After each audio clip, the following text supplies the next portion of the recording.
Video, I'm going to teach you how to automate your content workflow with Zapier, Airtable, and Google Drive. We're going to build a simple automation that takes new ideas from your Airtable base and instantly creates the right folders or files in Google Drive, so everything stays organized without you lifting a finger. Start by heading to Zapier.com and logging in. Once you're in, click Create, then choose Zap under Start from Scratch. A zap is just an automated workflow with a trigger and one or more actions. For the trigger, search for Airtable and select it. When Zapier asks for the trigger event, choose New Record, then click Continue.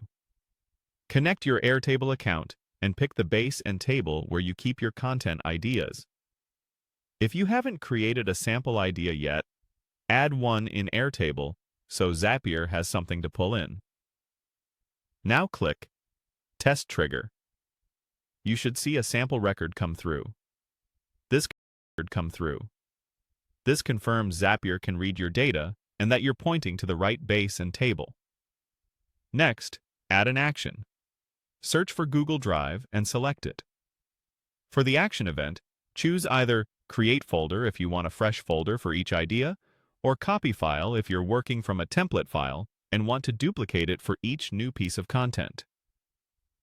Click Continue and connect your Google Drive account.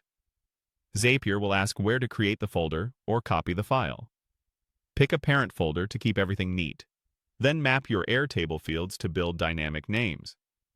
For example, use the content title field to name the folder or the copied file. You can include other fields like a publish date for consistent naming. When you're set, click Test Step and verify the folder or file shows up in Drive exactly as expected. If you want a heads up whenever a new idea is ready, add another action. Choose Slack to post a message in a channel, or Gmail to send yourself or your team a notification. You can personalize the message with fields from Airtable, like the title and link to the new folder or file. When everything looks good, click Publish to turn your Zap on. From now on, any new record in your Airtable table will automatically create the right structure in Google Drive. To keep an eye on things, open Zap History to monitor runs, troubleshoot any errors, and confirm your automation is working smoothly. And that's it. Your content workflow is now automated, saving you time and keeping your files organized. If this video helped, please like, subscribe, and share. Thanks for watching.